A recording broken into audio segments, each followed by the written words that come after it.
Decreto-Lei nº 1002, de 21 de outubro de 1969. Código de Processo Penal Militar Livro 1. Título 1. Capítulo único. Da Lei de Processo Penal Militar e da sua aplicação. Fontes de Direito Judiciário Militar. Artigo 1. O processo penal militar reger-se-á pelas normas contidas neste Código, assim em tempo de paz como em tempo de guerra, salvo legislação especial que lhe for estritamente aplicável. Divergência de normas. Parágrafo 1. Nos casos concretos, se houver divergência entre essas normas e as de convenção ou tratado de que o Brasil seja signatário, prevalecerão as últimas. Aplicação subsidiária. Parágrafo 2. Aplicam-se, subsidiariamente, as normas deste Código aos processos regulados em leis especiais. Interpretação literal. Artigo 2. A Lei de Processo Penal Militar deve ser interpretada no sentido literal de suas expressões. Os termos técnicos hão de ser entendidos em sua acepção especial, salvo se evidentemente empregados com outra significação. Interpretação extensiva ou restritiva. Parágrafo 1. Admitir-se-á a interpretação extensiva ou interpretação restritiva, quando for manifesto, no primeiro caso, que a expressão da lei é mais estrita e, no segundo, que é mais ampla do que sua intenção. Casos de inadmissibilidade de interpretação não literal. Parágrafo 2. Não é, porém, admissível qualquer dessas interpretações, quando a. cercear a defesa pessoal do acusado, b. prejudicar ou alterar o curso normal do processo, ou lhe desvirtuar a natureza, c. desfigurar de plano os fundamentos da acusação que deram origem ao processo. Suprimento dos casos omissos. Artigo 3.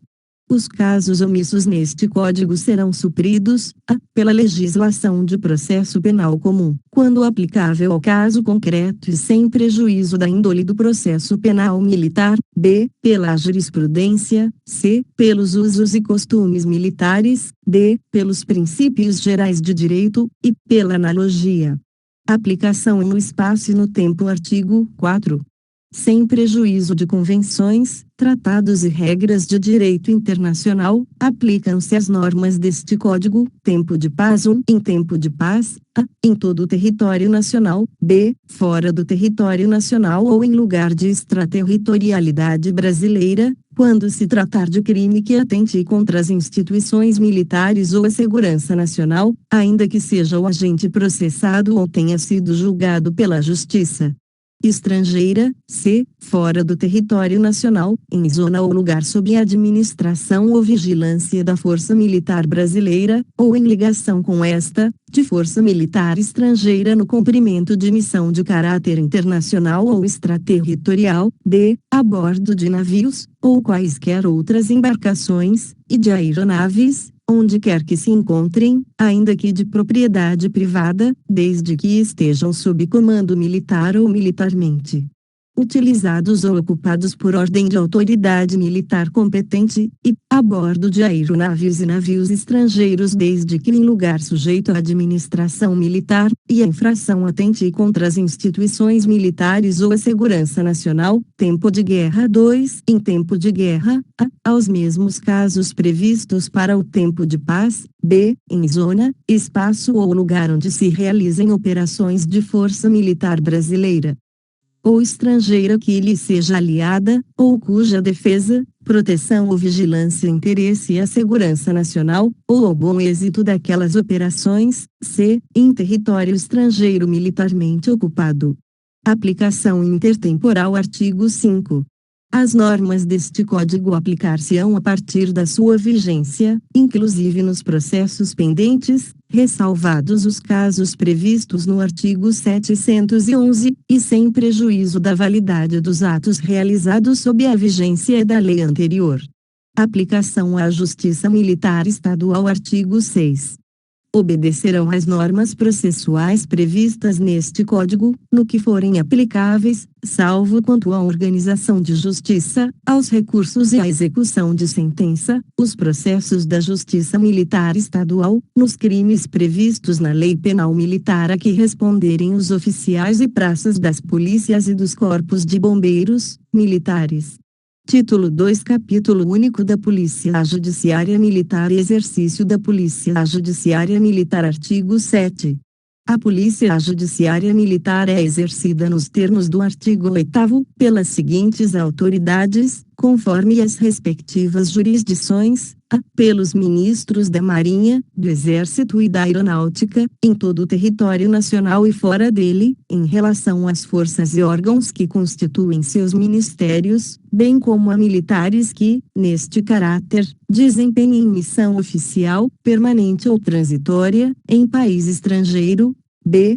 Pelo chefe do Estado-Maior das Forças Armadas, em relação a entidades que, por disposição legal, estejam sob sua jurisdição. C. Pelos chefes de Estado-Maior e pelo Secretário-Geral da Marinha, nos órgãos, forças e unidades que lhes são subordinados. D. Pelos comandantes de Exército e pelo comandante-chefe da Esquadra, nos órgãos, forças e unidades compreendidos no âmbito da respectiva ação de comando, e pelos comandantes de região militar, distrito naval ou zona aérea, nos órgãos e unidades dos respectivos territórios. F. Pelo secretário do Ministério do Exército e pelo chefe de gabinete do Ministério da Aeronáutica, nos órgãos e serviços que lhes são subordinados. G. Pelos diretores e chefes de órgãos, repartições, estabelecimentos ou serviços previstos nas leis de organização básica da Marinha, do Exército e da Aeronáutica. H. Pelos comandantes de forças, unidades ou navios, delegação do exercício. Parágrafo 1.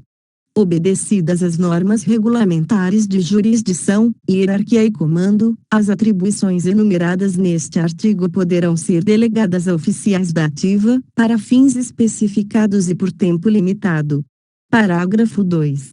Em se tratando de delegação para a instauração de inquérito policial ou militar, deverá aquela recair em oficial de posto superior ao do indiciado, seja este oficial da ativa, da reserva, remunerada ou não, ou reformado. Parágrafo 3. Não sendo possível a designação de oficial de posto superior ao do indiciado, poderá ser feita a de oficial do mesmo posto, desde que mais antigo. Parágrafo 4. Se o indiciado é oficial da reserva ou reformado, não prevalece, para a delegação, a antiguidade de posto. Designação de delegado e avocamento de inquérito pelo ministro. Parágrafo 5.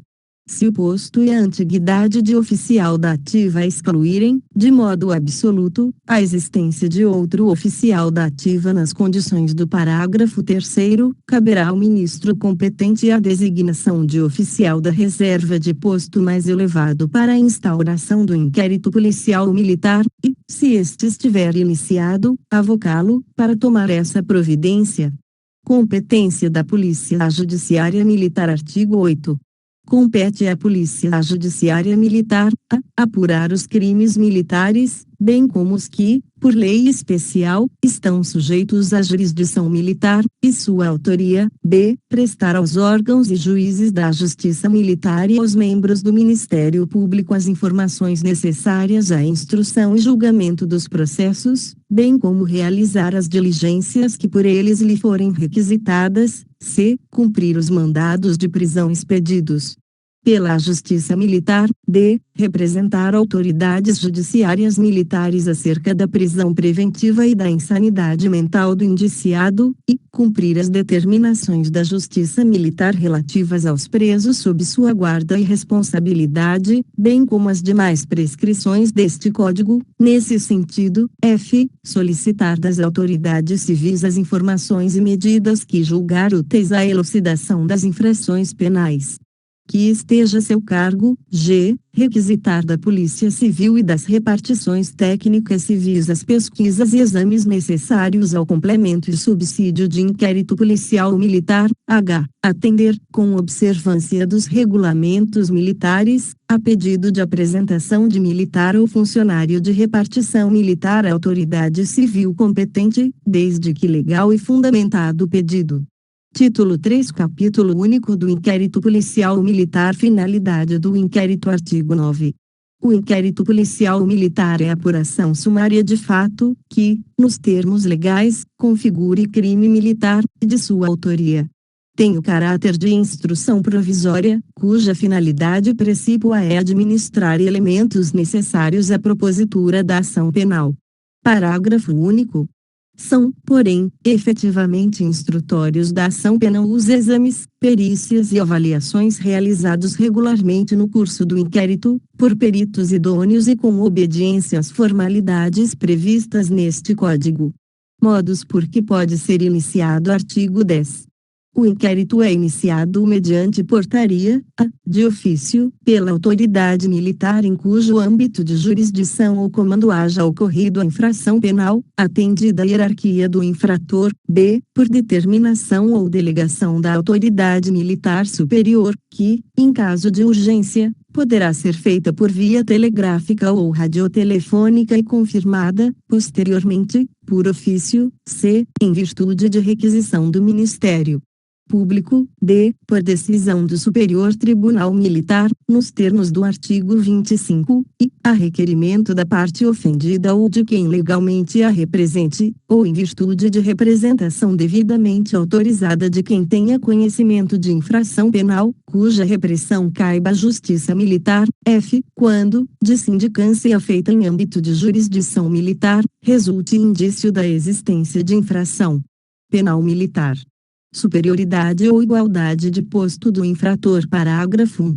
Tendo o infrator posto superior ou igual ao do comandante, diretor ou chefe de órgão ou serviço, em cujo âmbito de jurisdição militar haja ocorrido a infração penal, será feita a comunicação do fato à autoridade superior competente, para que esta torne efetiva a delegação, nos termos do parágrafo 2 do artigo 7º.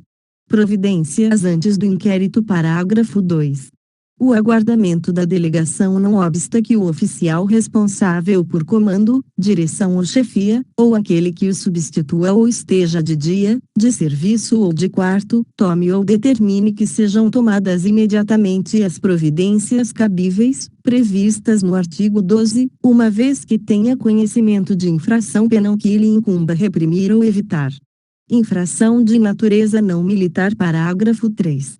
Se a infração penal não for, evidentemente, de natureza militar, comunicará o fato à autoridade policial competente, a quem fará apresentar o infrator. Em se tratando de civil, menor de 18 anos, a apresentação será feita ao juiz de menores.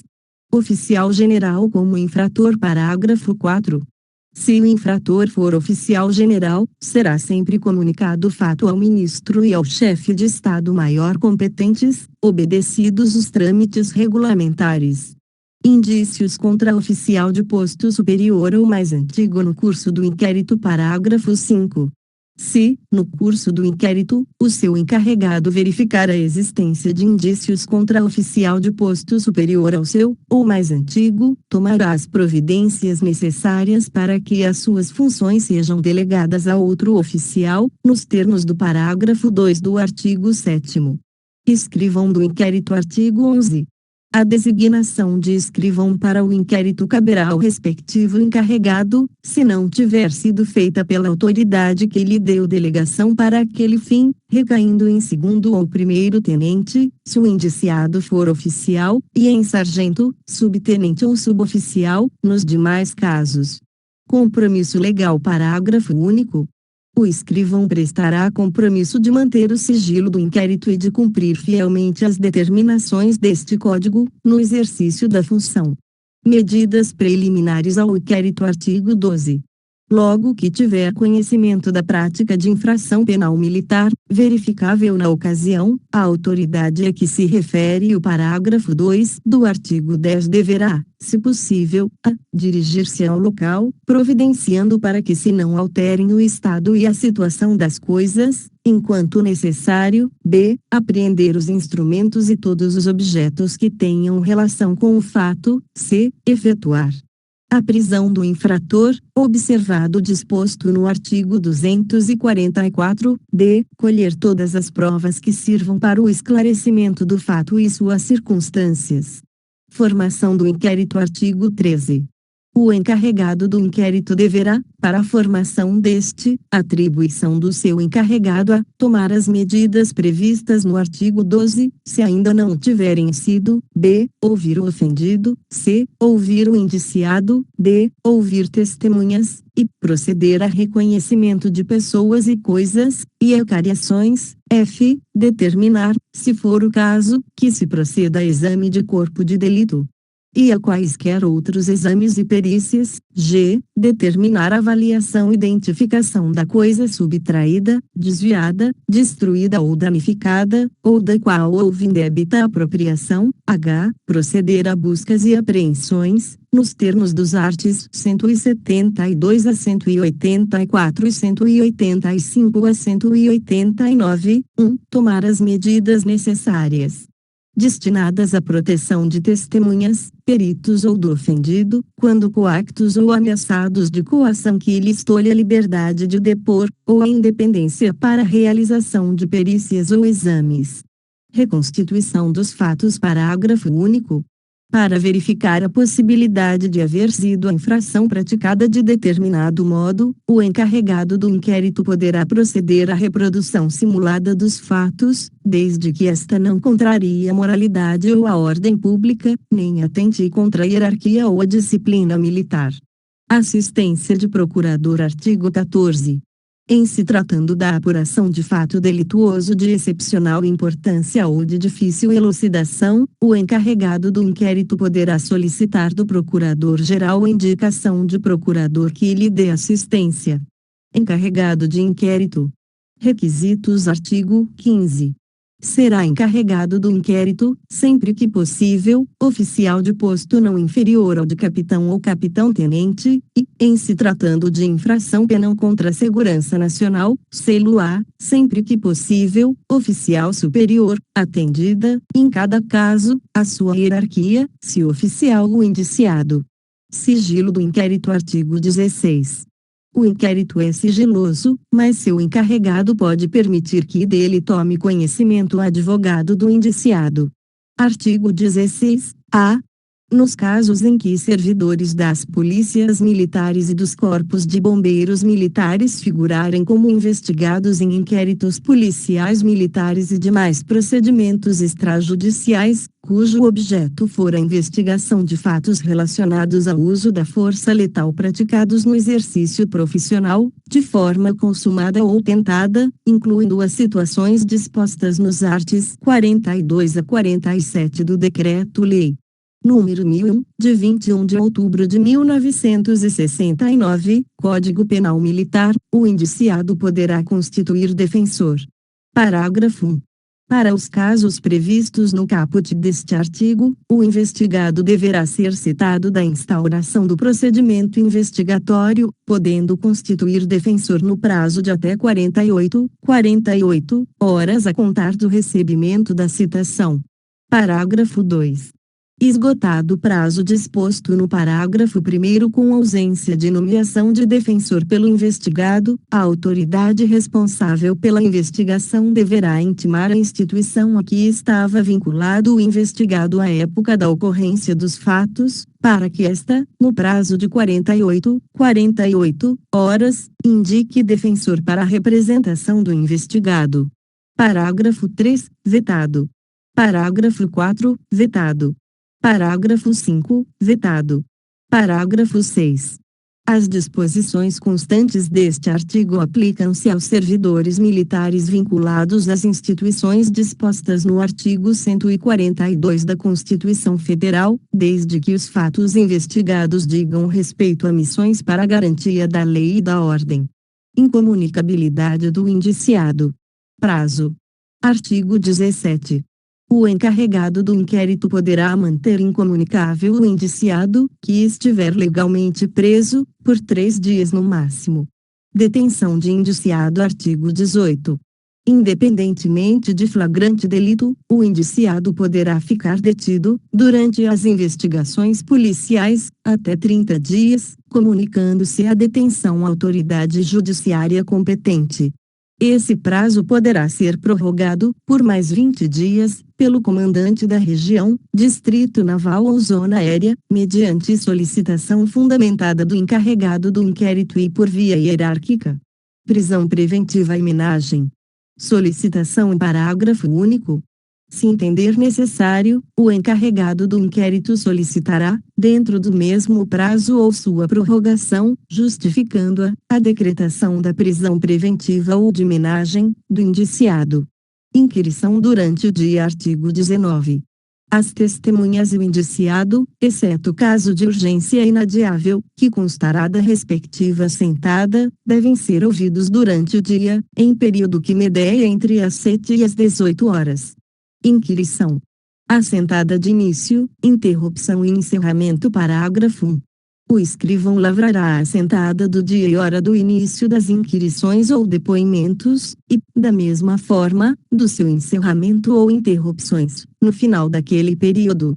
Inquirição. Limite de tempo. Parágrafo 2. A testemunha não será inquirida por mais de 4 horas consecutivas, sendo-lhe facultado descanso de meia hora, sempre que tiver de prestar declarações além daquele termo. O depoimento que não ficar concluído às 18 horas será encerrado, para prosseguir no dia seguinte, em hora determinada pelo encarregado do inquérito. Parágrafo 3. Não sendo o último dia seguinte, a inquirição poderá ser adiada para o primeiro dia que o for, salvo caso de urgência. Prazos para terminação do inquérito. Art. 20. O inquérito deverá terminar dentro em 20 dias, se o indiciado estiver preso, contado esse prazo a partir do dia em que se executar a ordem de prisão, ou no prazo de 40 dias, quando o indiciado estiver solto, contados a partir da data em que se instaurar o inquérito. Prorrogação de prazo. Parágrafo 1.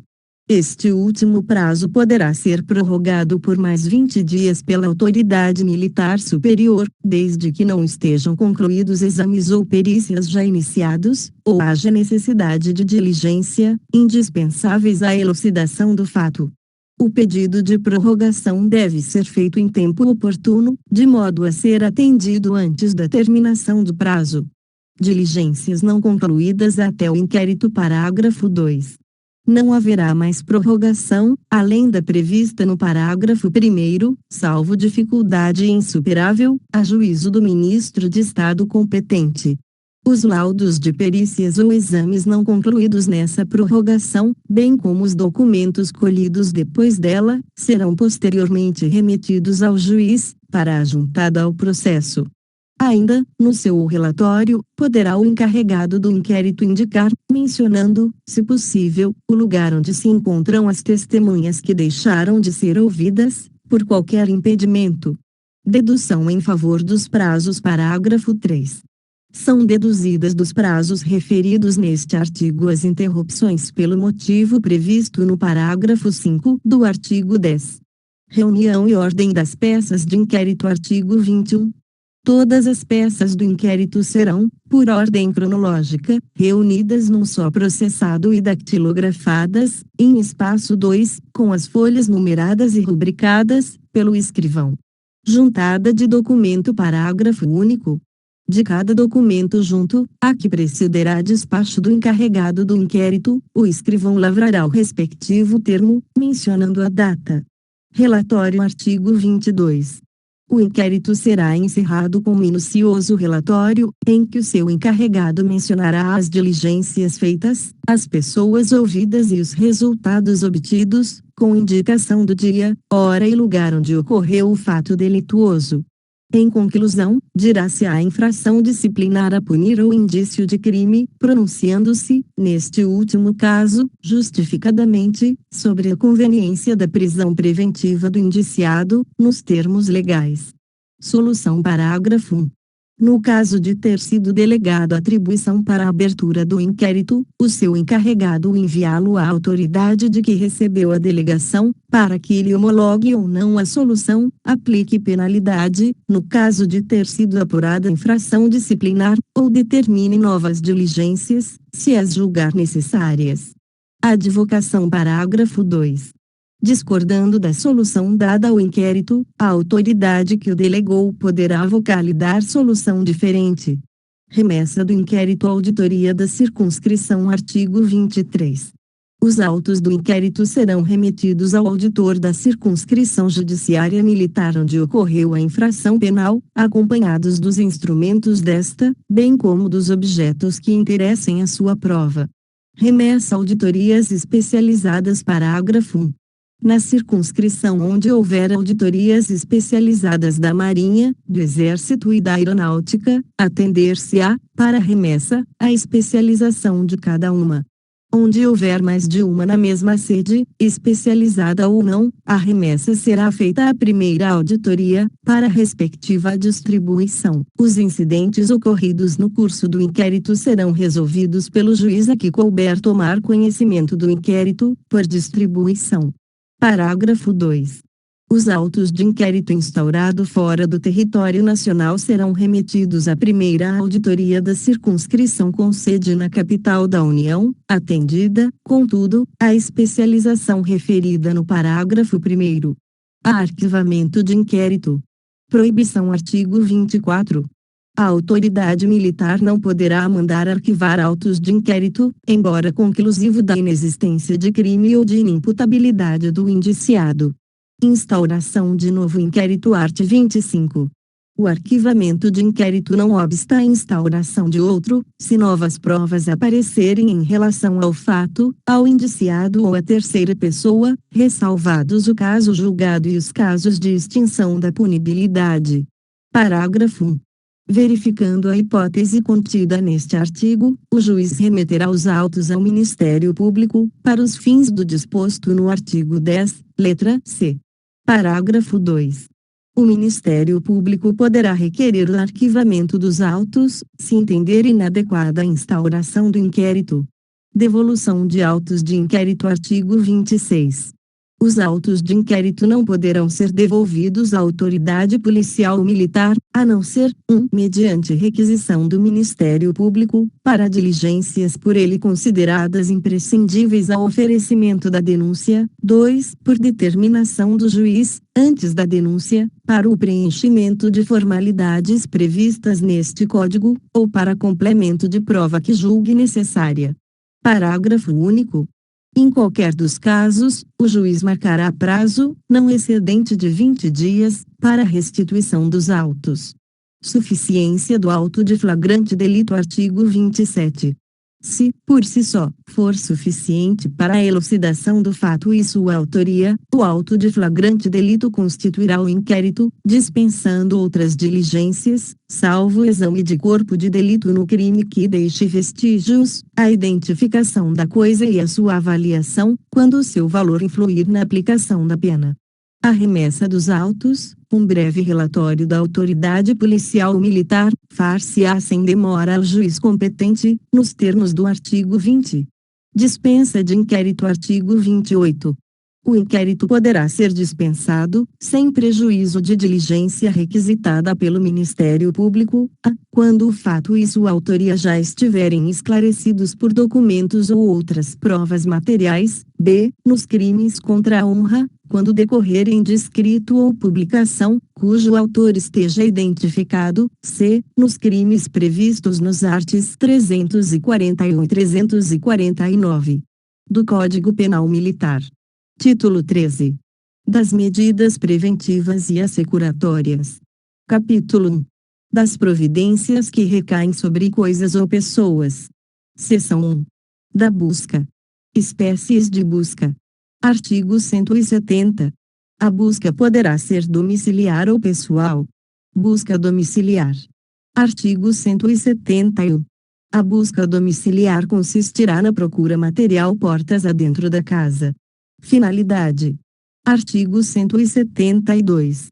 Proceder-se-á à busca domiciliar, quando fundadas razões autorizarem, para a. Prender criminosos, b. Apreender coisas obtidas por meios criminosos ou guardadas ilicitamente, c. Apreender instrumentos de falsificação ou contrafação, d. Apreender armas e munições e instrumentos utilizados na prática de crime ou destinados a fim delituoso, e descobrir objetos necessários à prova da infração ou à defesa do acusado, f. Apreender correspondência destinada ao acusado ou em seu poder, quando haja fundada suspeita de que o conhecimento do seu conteúdo possa ser útil à elucidação do fato, g. Apreender pessoas vítimas de crime, h. Colher elemento de convicção. Compreensão do termo casa. Artigo 173. O termo casa compreende, a. Qualquer compartimento habitado, b. Aposento ocupado de habitação coletiva, c. Compartimento não aberto ao público, onde alguém exerce profissão ou atividade. Não compreensão. Artigo 174. Não se compreende no termo casa, a. Hotel, hospedaria ou qualquer outra habitação coletiva, enquanto abertas, salvo a restrição da linha B do artigo anterior, b. Taverna, boate, casa de jogo e outras do mesmo gênero, c. A habitação usada como local para a prática de infrações penais.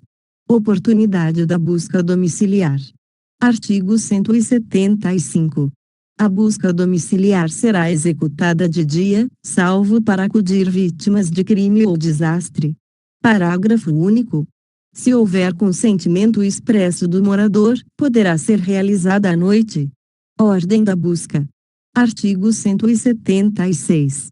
A busca domiciliar poderá ordenada pelo juiz, de ofício ou a requerimento das partes, ou determinada pela autoridade policial militar.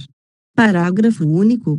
O representante do Ministério Público, quando o assessor no inquérito, ou deste tomar conhecimento, poderá solicitar do seu encarregado a realização da busca. Precedência de mandado. Artigo 177. Deverá ser precedida de mandado a busca domiciliar que não for realizada pela própria autoridade judiciária ou pela autoridade que presidir o inquérito. Conteúdo do mandado. Artigo 178. O mandado de busca deverá, a. Indicar, o mais precisamente possível, a casa em que será realizada a diligência e o nome do seu morador ou proprietário, ou, no caso de busca pessoal, o nome da pessoa que a sofrerá ou sinais que a identifiquem, b. Mencionar o motivo e os fins da diligência, c. Ser subscrito pelo escrivão e assinado pela autoridade que o fizer expedir. Parágrafo único. Se houver ordem de prisão, constará do próprio o texto do mandado. Procedimento. Artigo 179.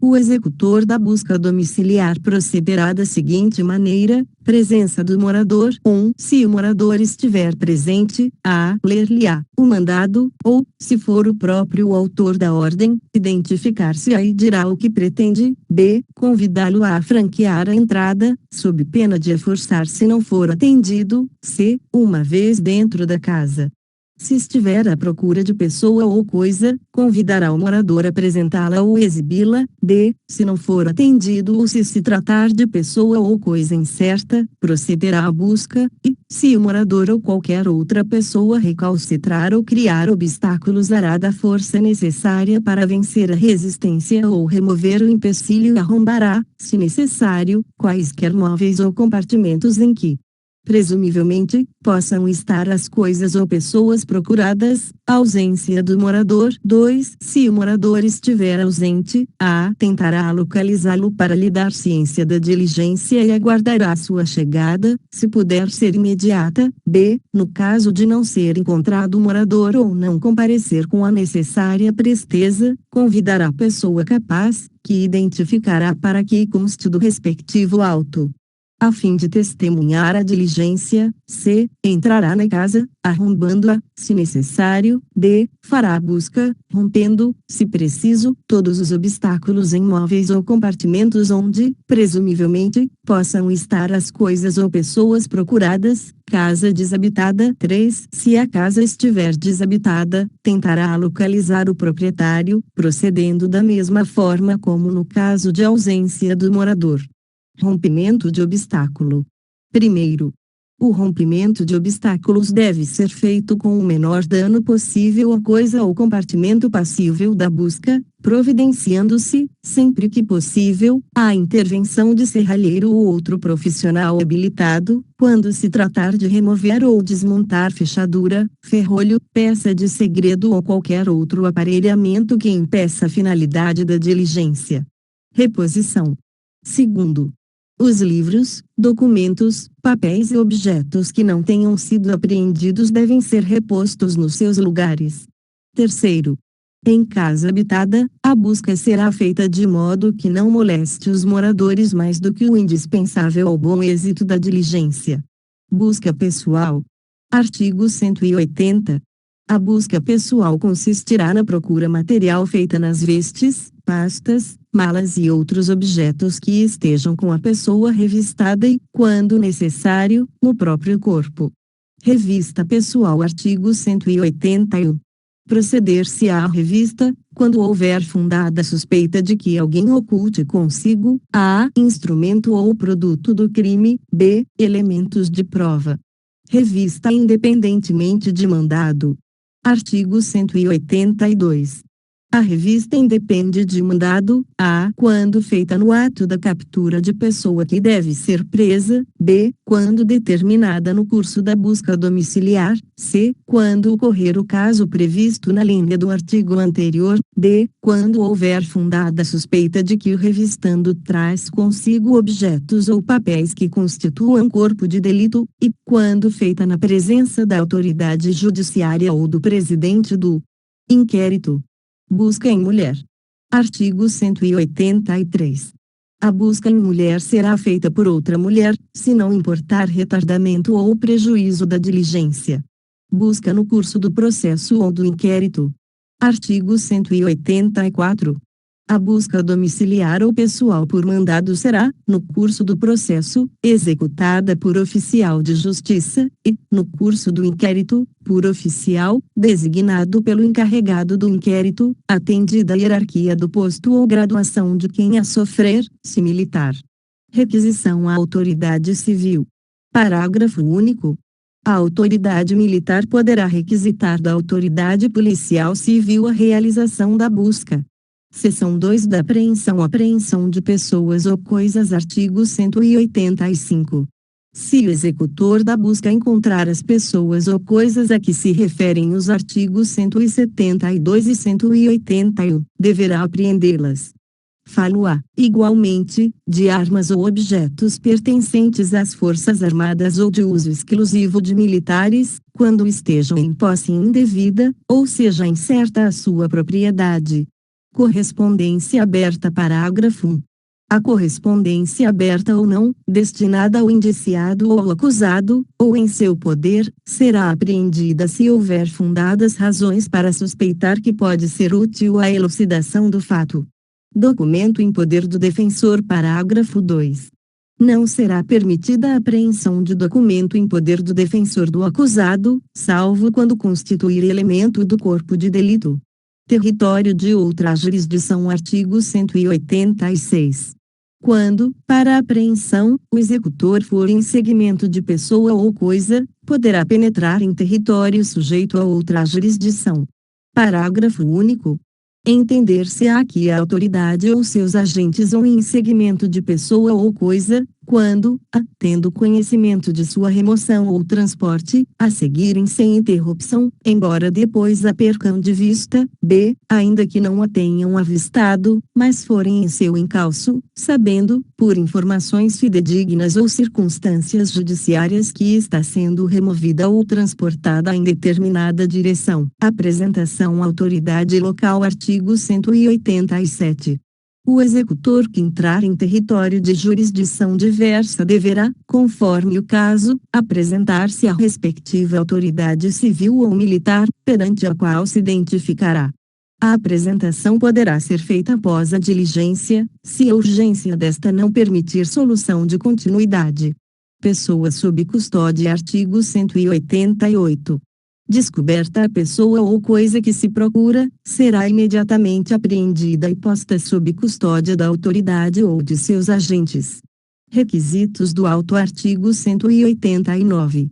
Fim da diligência, lavrar-se-á auto circunstanciado da busca e apreensão, assinado por duas testemunhas, com declaração do lugar, dia e hora em que se realizou, com citação das pessoas que a sofreram e das que nelas tomaram parte ou as tenham assistido, com as respectivas identidades, bem como de todos os incidentes ocorridos durante a sua execução. Conteúdo do auto. Parágrafo único. Constarão do auto, ou dele farão parte em anexo devidamente rubricado pelo executor da diligência, a relação e descrição das coisas apreendidas, com a especificação, se máquinas, veículos, instrumentos ou armas, da sua marca e tipo e, se possível, da sua origem, número e data da fabricação, b. se livros, o respectivo título e o nome do autor, c. se documentos, a sua natureza. Seção 3. Da restituição. Restituição de coisas. Artigo 190. As coisas apreendidas não poderão ser restituídas enquanto interessarem ao processo. Parágrafo 1. As coisas a que se referem o artigo 109, número 2, letra, e o artigo 119, n.o. sobrescrito S. 1 e 2, do Código Penal Militar, não poderão ser restituídas em tempo algum. Parágrafo 2. As coisas a que se refere o artigo 109, número 2, letra b, do Código Penal Militar, poderão ser restituídas somente ao lesado ou a terceiro de boa-fé. Ordem de restituição. Artigo 191. A restituição poderá ser ordenada pela autoridade policial ou militar ou pelo juiz, mediante termo nos autos, desde que a coisa apreendida não seja irrestituível, na conformidade do artigo anterior, b. não interesse mais ao processo, c. não exista dúvida quanto ao direito do reclamante. Direito duvidoso. Artigo 192. Se duvidoso o direito do reclamante, somente em juízo poderá ser decidido, autuando-se o pedido em apartado e assinando-se o prazo de 5 dias para a prova, fim do qual o juiz decidirá, cabendo da decisão recurso para o Superior Tribunal Militar. Questão de alta indagação. Parágrafo único. Se a autoridade judiciária militar entender que a matéria é de alta indagação, remeterá o reclamante para o juízo civil, continuando as coisas apreendidas até que se resolva a controvérsia. Coisa em poder de terceiro. Artigo 193. Se a coisa houver sido apreendida em poder de terceiro de boa-fé, proceder-se-á da seguinte maneira: se a restituição for pedida pelo próprio terceiro, o juiz do processo poderá ordená-la, se estiverem preenchidos os requisitos do artigo 191. b. Se pedida pelo acusado ou pelo lesado e, também, pelo terceiro, o incidente autuar-se-á em apartado e os reclamantes terão, em conjunto, o prazo de 5 dias para apresentar provas e o de 3 dias para razoar, fins os quais o juiz decidirá, cabendo da decisão recurso para o Superior Tribunal Militar. Persistência de dúvida. Parágrafo 1.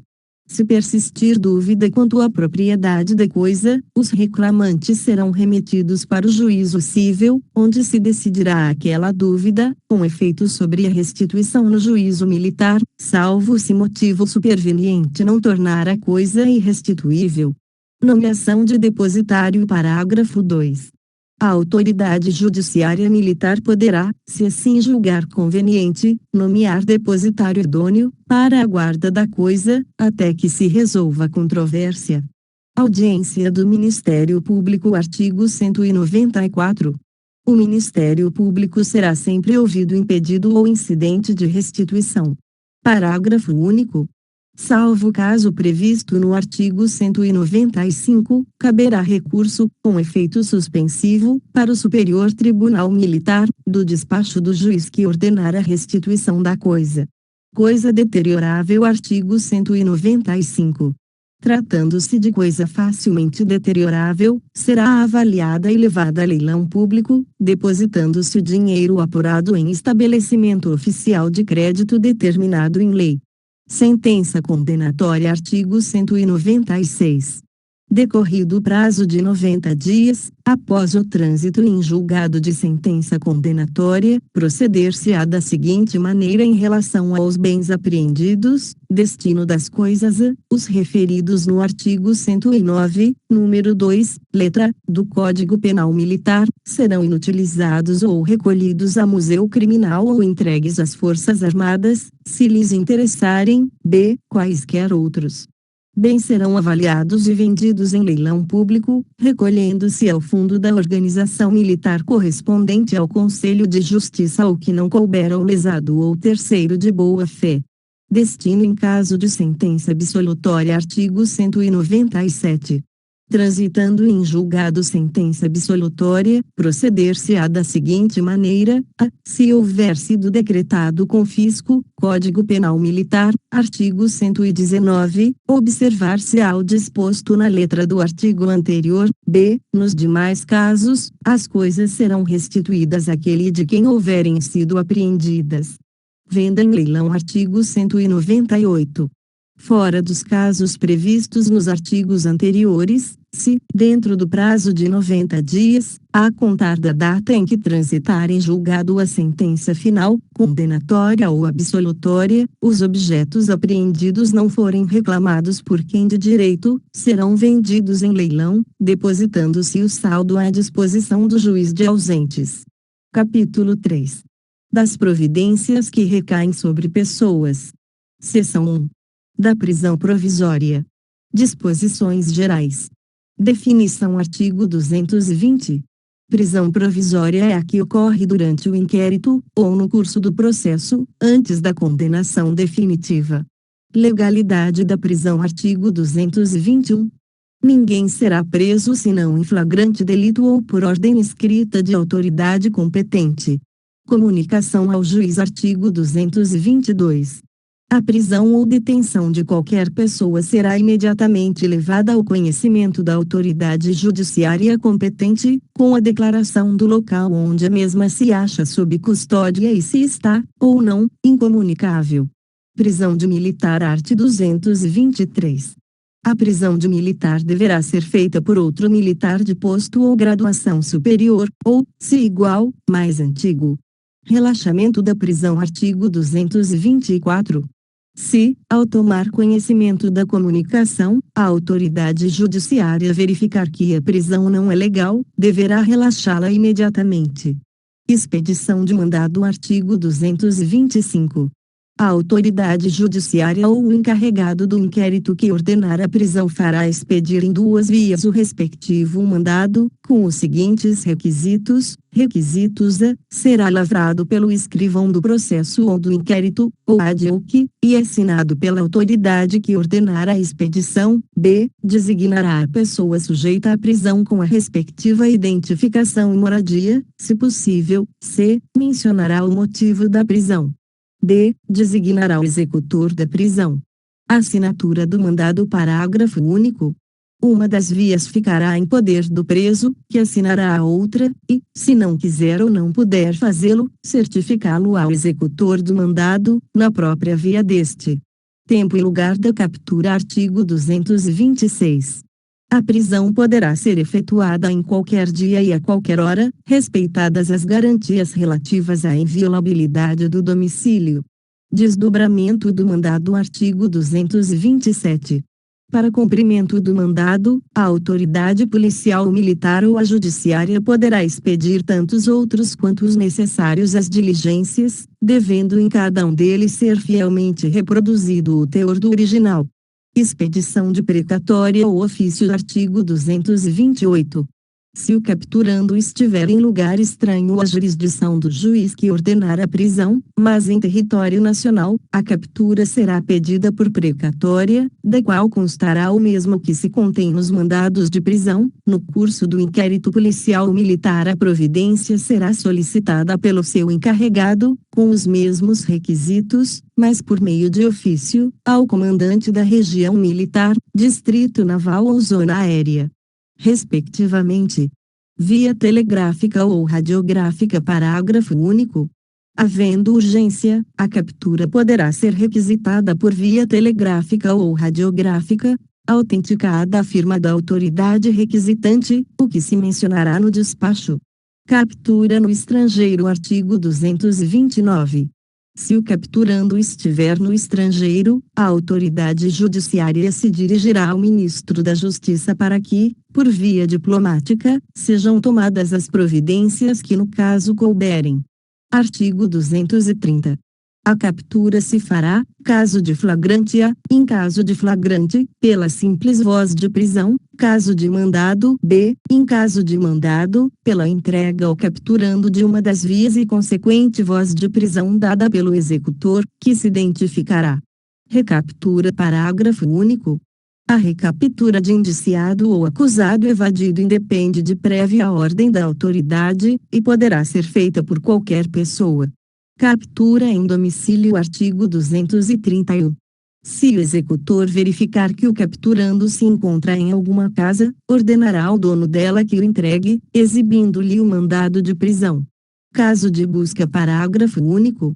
Se o executor não tiver certeza da presença do capturando na casa, poderá proceder à busca, para a qual, entretanto, será necessária a expedição do respectivo mandado, a menos que o executor seja a própria autoridade competente para expedi-lo.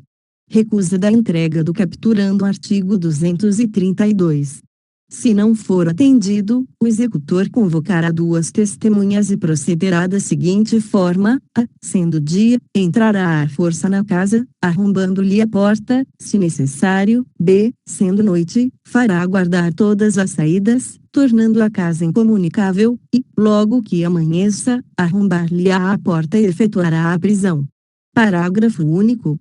O morador que se recusar à entrega do capturando será levado à presença da autoridade, para que contra ele se proceda, como de direito, se sua ação configurar infração penal.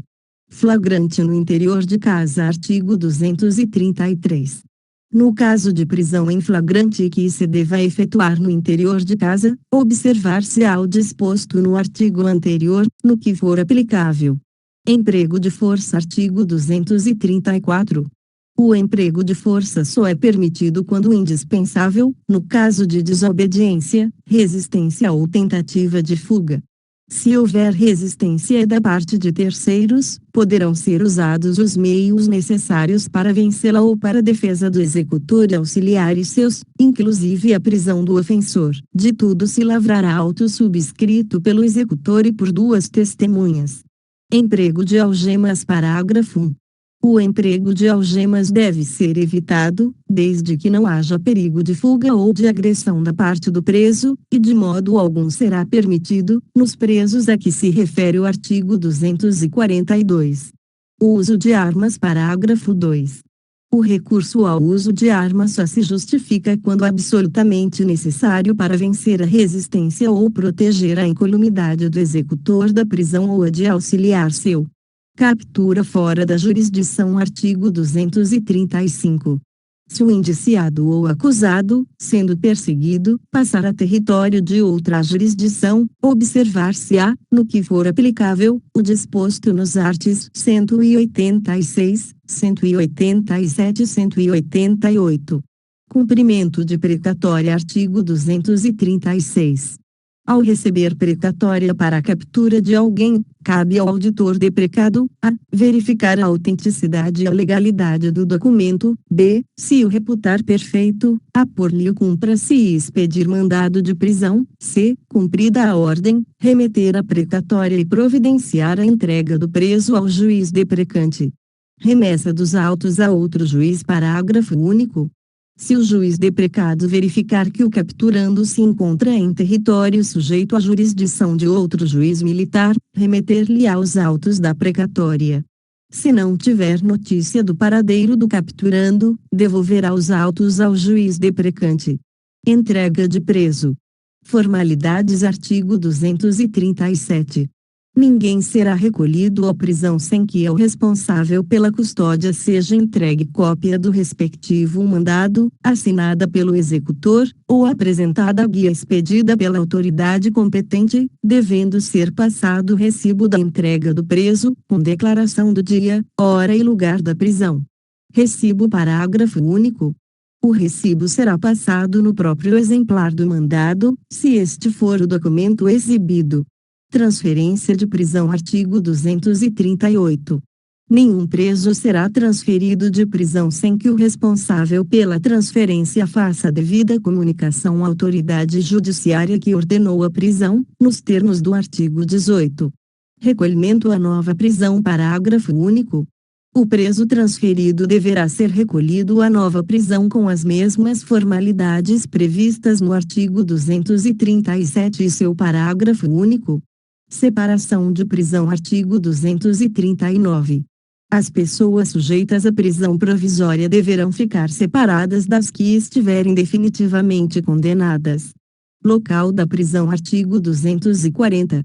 A prisão deve ser em local limpo e arejado, onde o detento possa repousar durante a noite, sendo proibido o seu recolhimento à masmorra, solitária ou cela onde não penetre a luz do dia. Respeito à integridade do preso e assistência. Artigo 241. Impõe-se à autoridade responsável pela custódia o respeito à integridade física e moral do detento, que terá direito à presença de pessoa da sua família e assistência religiosa, pelo menos uma vez por semana, em dia previamente marcado, salvo durante o período de incomunicabilidade, bem como assistência de advogado que indicar, nos termos do artigo 71, ou, se estiver impedido de fazê-lo, a do que for indicado por seu cônjuge, ascendente ou descendente. Parágrafo único. Se o detento necessitar de assistência para tratamento de saúde, ser-lhe-á prestada por médico militar. Prisão especial. Artigo 242. Serão recolhidos a quartel ou a prisão especial, à disposição da autoridade competente, quando sujeitos à prisão, antes de condenação irrecorrível, a. Os ministros de Estado, b. Os governadores ou interventores de estados, ou territórios, o prefeito do Distrito Federal, seus respectivos secretários e chefes de polícia, c. Os membros do Congresso Nacional, dos Conselhos da União e das Assembleias Legislativas dos Estados, d. Os cidadãos inscritos no livro de mérito das ordens militares ou civis reconhecidas em lei, e. Os magistrados, f. Os oficiais das Forças Armadas, das polícias e dos corpos de bombeiros, militares, inclusive os da reserva, remunerada ou não, e os reformados, g. Os oficiais da Marinha Mercante Nacional, h. Os diplomados por faculdade ou Instituto Superior de Ensino Nacional, 1. Os ministros do Tribunal de Contas, j. Os ministros de confissão religiosa. Prisão de praças. Parágrafo único. A prisão de praças especiais e a de graduados atenderá aos respectivos graus de hierarquia. Seção 2. Da prisão em flagrante. Pessoas que efetuam prisão em flagrante. Artigo 243. Qualquer pessoa poderá e os militares deverão prender quem for insubmisso ou desertor, ou seja encontrado em flagrante delito. Sujeição a flagrante delito. Artigo 244. considera-se em flagrante delito aquele que a. está cometendo o crime, b. acaba de cometê-lo, c. é perseguido logo após o fato delituoso em situação que faça acreditar ser ele o seu autor, d. é encontrado, logo depois, com instrumentos, objetos, material ou papéis que façam presumir a sua participação no fato delituoso. Infração permanente. Parágrafo único. Nas infrações permanentes, considera-se o agente em flagrante delito enquanto não cessar a permanência. Lavratura do auto. Artigo 245. Apresentado preso ao comandante ou ao oficial de dia, de serviço ou de quarto, ou autoridade correspondente, ou autoridade judiciária, será, por qualquer deles, ouvido o condutor e as testemunhas que o acompanharem, bem como o inquirido ou indiciado sobre a imputação que lhe é feita, e especialmente sobre o lugar e hora em que o fato aconteceu, lavrando-se de tudo auto, que será por todos assinado primeiro. Em se tratando de menor inimputável, será apresentado, imediatamente, ao juiz de menores. Ausência de testemunhas. Segundo. A falta de testemunhas não impedirá o auto de prisão em flagrante, que será assinado por duas pessoas, pelo menos, que hajam testemunhado a apresentação do preso. Recusa ou impossibilidade de assinatura do auto. Terceiro. Quando a pessoa conduzida se recusar a assinar, não souber ou não puder fazê-lo, o auto será assinado por duas testemunhas, que lhe tenham ouvido a leitura na presença do indiciado, do condutor e das testemunhas do fato delituoso. Designação de escrivão. Quarto.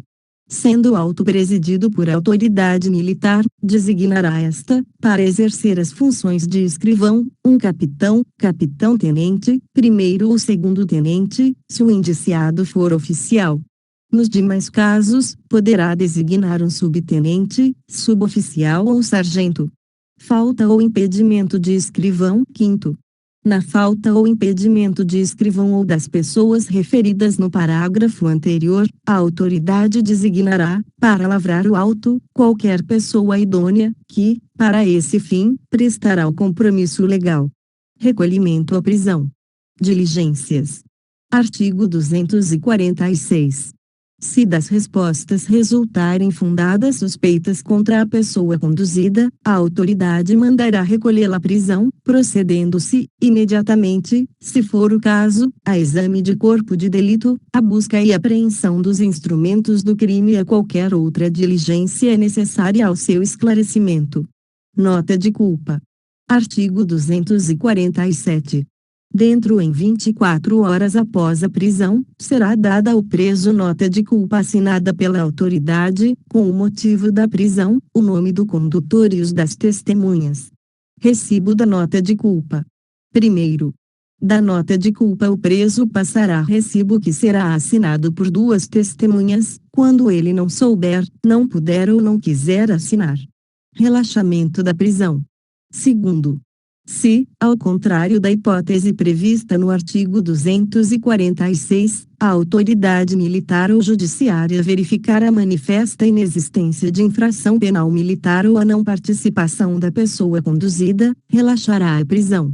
Em se tratando de infração penal comum, remeterá ao preso a autoridade civil competente. Registro das ocorrências. Artigo 248. Em qualquer hipótese, de tudo, quanto ocorrer será lavrado auto ou termo, para remessa à autoridade judiciária competente, a fim de que esta confirme ou infirme os atos praticados. Fato ou praticado em presença da autoridade. Artigo 249. Quando o fato for praticado em presença da autoridade, ou contra ela, no exercício de suas funções, deverá ela própria prender e autuar em flagrante o infrator, mencionando a circunstância. Prisão em lugar não sujeito à administração militar. Artigo 250. Quando a prisão em flagrante for efetuada em lugar não sujeito à administração militar, o auto poderá ser lavrado por autoridade civil, ou pela autoridade militar do lugar mais próximo daquele em que ocorrer a prisão. Remessa do auto de flagrante ao juiz. Artigo 251. O auto de prisão em flagrante deve ser remetido imediatamente ao juiz competente, se não tiver sido lavrado por autoridade judiciária, e, no máximo, dentro em 5 dias, se depender de diligência prevista no artigo 246. Passagem do preso à disposição do juiz. Parágrafo único. Lavrado auto de flagrante delito, o preso passará imediatamente à disposição da autoridade judiciária competente para conhecer do processo. Devolução do auto. Artigo 252. O auto poderá ser mandado ou devolvido à autoridade militar, pelo juiz ou a requerimento do Ministério Público, se novas diligências forem julgadas necessárias ao esclarecimento do fato. Concessão de liberdade provisória. Artigo 253.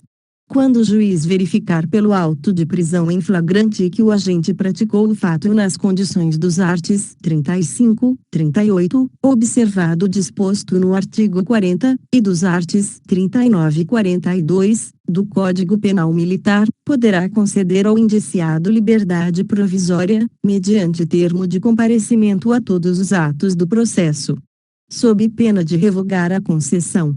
Seção 3 da prisão preventiva. Competência e requisitos para a decretação. Art. 254.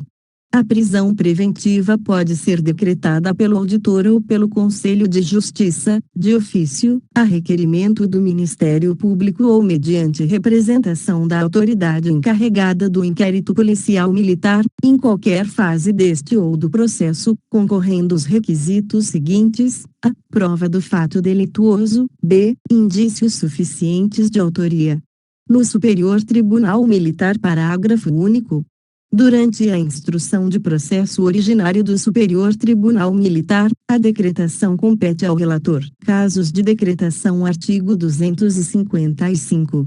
A prisão preventiva, além dos requisitos do artigo anterior, deverá fundar-se em um dos seguintes casos: a. Garantia da ordem pública, b. Conveniência da instrução criminal, c. Periculosidade do indiciado ou acusado, d. Segurança da aplicação da lei penal militar, e exigência da manutenção das normas ou princípios de hierarquia e disciplina militares.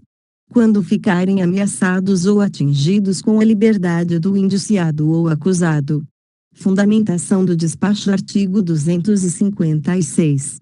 O despacho que decretar ou denegar a prisão preventiva será sempre fundamentado, e, da mesma forma, o seu pedido ou requisição, que deverá preencher as condições previstas nas letras A e B, do artigo 254.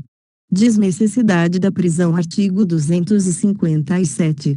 O juiz deixará de decretar a prisão preventiva, quando, por qualquer circunstância evidente dos autos, ou pela profissão, condições de vida ou interesse do indiciado ou acusado, presumir que este não fuja, nem exerça influência em testemunha ou perito, nem impeça ou perturbe, de qualquer modo, a ação da justiça.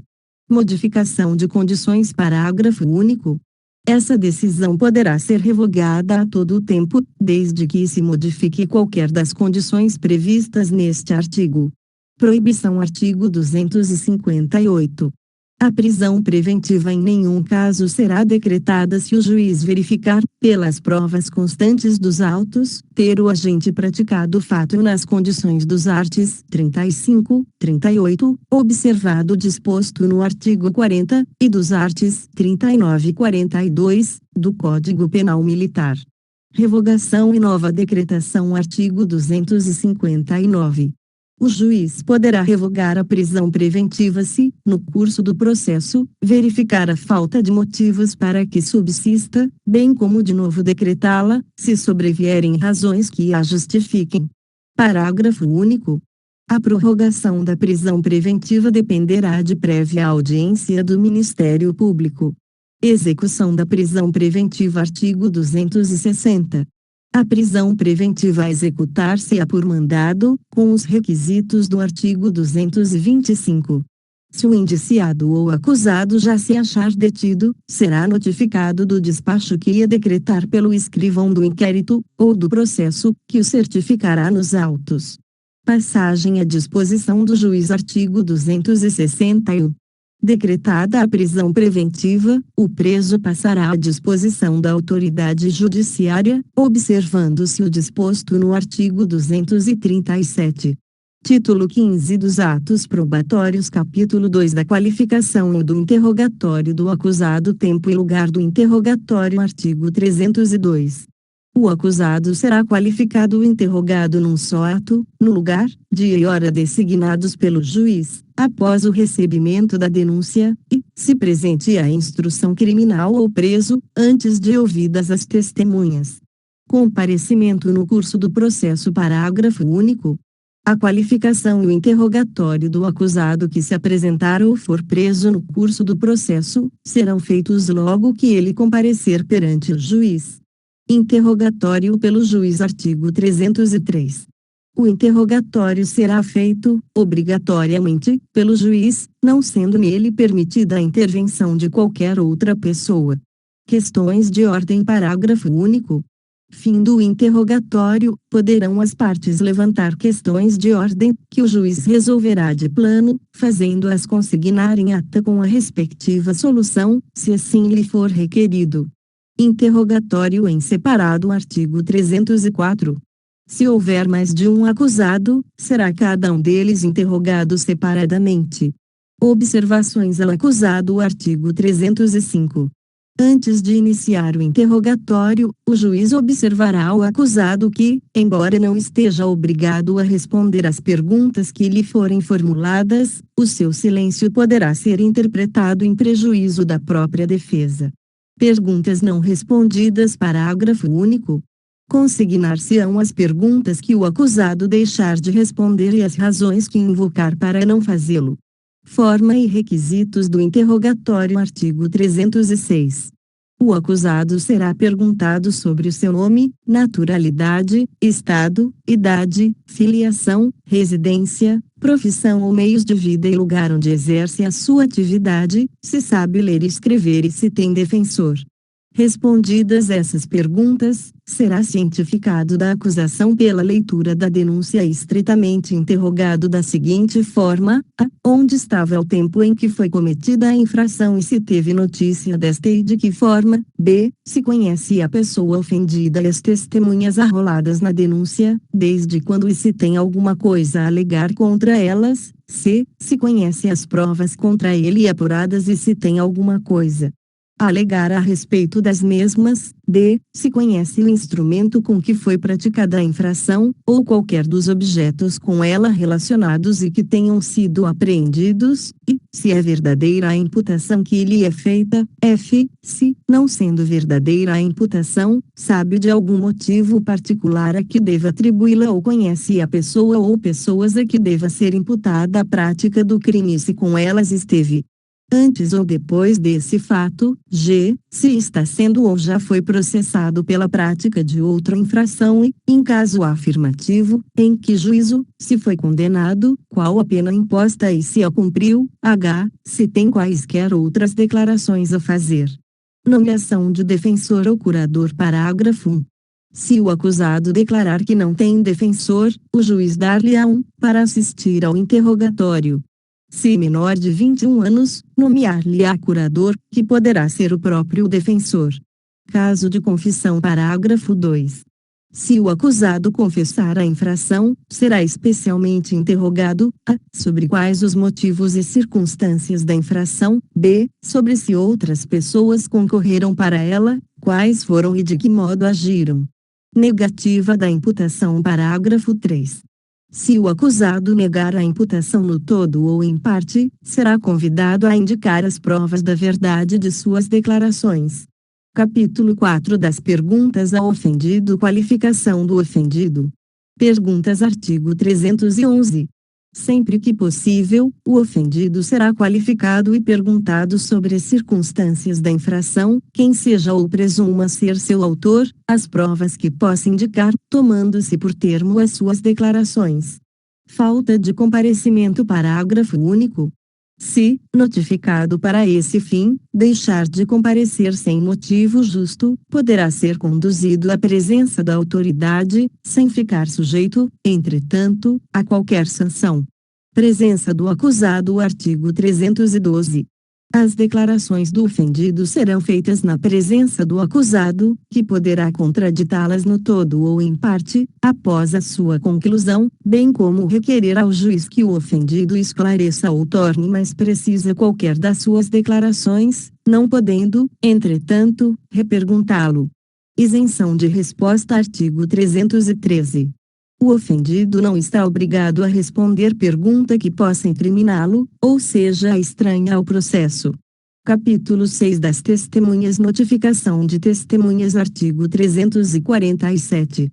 As testemunhas serão notificadas em decorrência de despacho do auditor ou deliberação do Conselho de Justiça, em que será declarado o fim da notificação e o lugar, dia e hora em que devem comparecer. Comparecimento obrigatório. Parágrafo 1. O comparecimento é obrigatório, nos termos da notificação, não podendo dele eximir-se a testemunha, salvo motivo de força maior, devidamente justificado. Falta de comparecimento. Parágrafo 2. A testemunha que, notificada regularmente, deixar de comparecer sem justo motivo, será conduzida por oficial de justiça e multada pela autoridade notificante na quantia de 1/20 a 1/10 do salário mínimo vigente no lugar.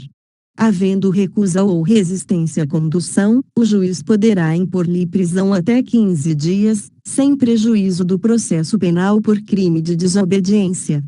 Oferecimento de testemunhas. Artigo 348. A defesa poderá indicar testemunhas, que deverão ser apresentadas independentemente de intimação, no dia e hora designados pelo juiz para inquirição, ressalvado o disposto no artigo 349. Requisição de militar ou funcionário. Artigo 349. O comparecimento de militar, assemelhado, ou funcionário público será requisitado ao respectivo chefe, pela autoridade que ordenar a notificação. Militar de patente superior. Parágrafo único. Se a testemunha for militar de patente superior à da autoridade notificante, será compelida a comparecer, sob as penas do parágrafo 2 do artigo 347, por intermédio da autoridade militar a que estiver imediatamente subordinada. Dispensa de comparecimento. Artigo 350. Estão dispensados de comparecer para depor, o presidente e o vice-presidente da República, os governadores e interventores dos estados, os ministros de estado, os senadores, os deputados federais e estaduais, os membros do Poder Judiciário e do Ministério Público, o prefeito do Distrito Federal e dos municípios, os secretários dos estados, os membros dos tribunais de contas da União e dos estados, o presidente do Instituto dos Advogados Brasileiros e os presidentes do Conselho Federal e dos Conselhos Sessionais da Ordem dos Advogados do Brasil, os quais serão inquiridos em local, dia e hora previamente ajustados entre eles e o juiz. B. As pessoas impossibilitadas por enfermidade ou por velhice, que serão inquiridas onde estiverem. Capacidade para ser testemunha. Artigo 351. Qualquer pessoa poderá ser testemunha.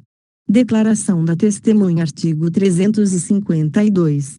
A testemunha deve declarar seu nome, idade, estado civil, residência, profissão e lugar onde exerce atividade, se é parente, em que grau, do acusado e do ofendido, quais as suas relações com qualquer deles, e relatar o que sabe ou tem razão de saber, a respeito do fato delituoso narrado na denúncia e circunstâncias que com o mesmo tenham pertinência, não podendo limitar o seu depoimento à simples declaração de que confirma o que prestou no inquérito.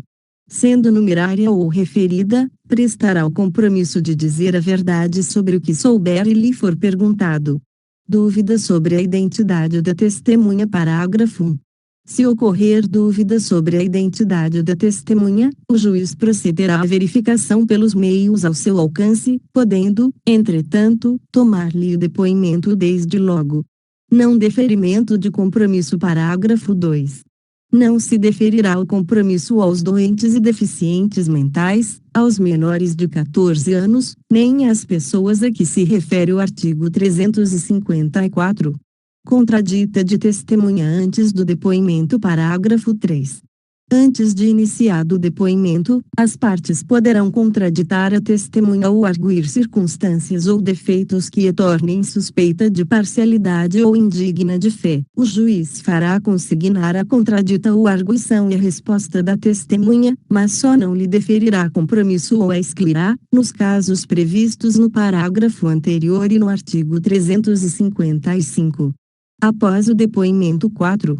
Após a prestação do depoimento, as partes poderão contestá-lo, no todo ou em parte, por intermédio do juiz, que mandará consignar a arguição e a resposta da testemunha, não permitindo, porém, réplica a essa resposta. Inquirição separada. Artigo 353.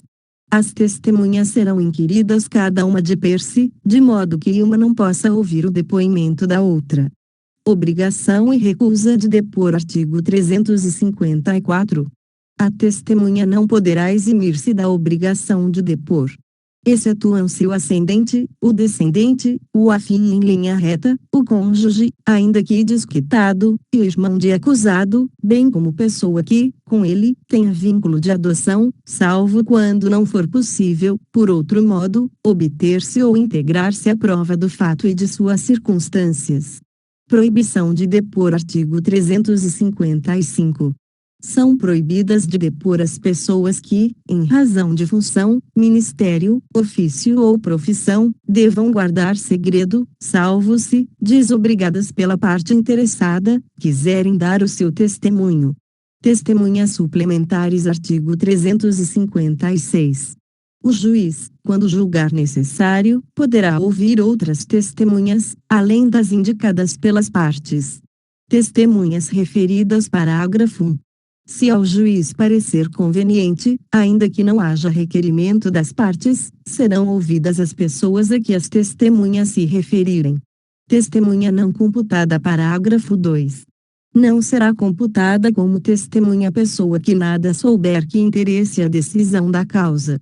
Manifestação de opinião pessoal. Artigo 357. O juiz não permitirá que a testemunha manifeste suas apreciações pessoais, salvo quando inseparáveis da narrativa do fato. Caso de constrangimento da testemunha. Artigo 358. Se o juiz verificar que a presença do acusado, pela sua atitude, poderá influir no ânimo de testemunha, de modo que prejudique a verdade do depoimento, fará retirá-lo, prosseguindo na inquirição, com a presença do seu defensor. Neste caso, deverá constar da ata da sessão a ocorrência e os motivos que a determinaram. Expedição de precatória. Artigo 359. A testemunha que residir fora da jurisdição do juízo poderá ser inquirida pelo auditor do lugar da sua residência, expedindo-se, para esse fim, carta precatória, nos termos do artigo 283, com prazo razoável, intimadas as partes, que formularão quesitos, a fim de serem respondidos pela testemunha. Sem efeito suspensivo. Parágrafo 1. A expedição da precatória não suspenderá a instrução criminal. Juntada posterior. Parágrafo 2. Fim do prazo marcado, e se não for prorrogado, poderá realizar-se o julgamento, mas, a todo tempo, a carta precatória, uma vez devolvida, será junta aos autos. Precatória. Juiz do Foro Comum. Artigo 360.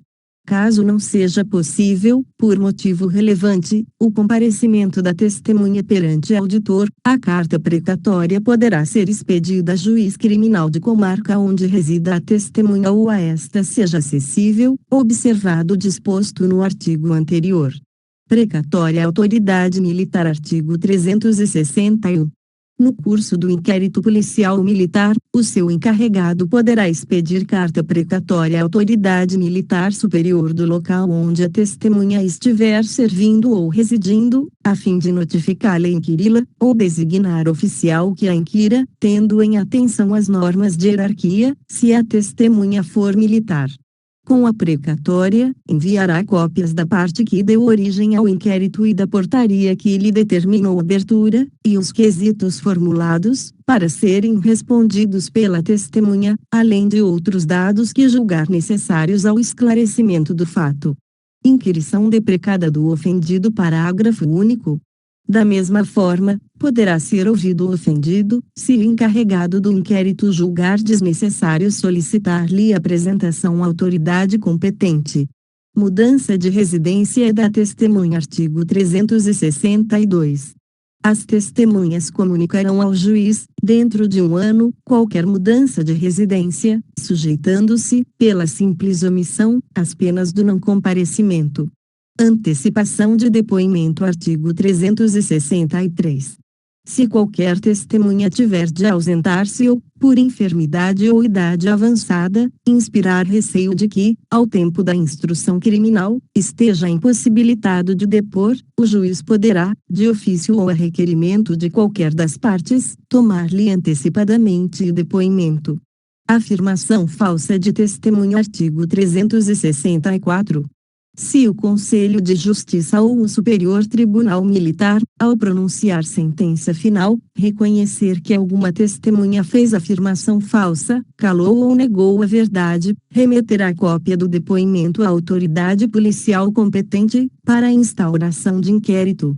Livro 2 dos Processos em Espécie. Título 2 dos Processos Especiais. Capítulo 1 da Deserção em geral. Termo de deserção. Formalidades. Artigo 451. Consumado o crime de deserção, nos casos previsto na Lei Penal Militar, o comandante da unidade, ou autoridade correspondente, ou ainda a autoridade superior, fará lavrar o respectivo termo, imediatamente, que poderá ser impresso ou datilografado, sendo por ele assinado e por 2 testemunhas idôneas, além do militar incumbido da lavratura. Parágrafo 1. A contagem dos dias de ausência, para efeito da lavratura do termo de deserção, iniciar-se-á a 0 hora do dia seguinte àquele em que for verificada a falta injustificada do militar. Parágrafo 2. No caso de deserção especial, prevista no artigo 190 do Código Penal Militar, a lavratura do termo será, também, imediata. Efeitos do termo de deserção. Artigo 452. O termo de deserção tem o caráter de instrução provisória e destina-se a fornecer os elementos necessários à propositura da ação penal, sujeitando, desde logo, o desertor à prisão. Artigo 453. O desertor que não for julgado dentro de 60 dias, a contar do dia de sua apresentação voluntária ou captura, será posto em liberdade, salvo se tiver dado causa ao retardamento do processo.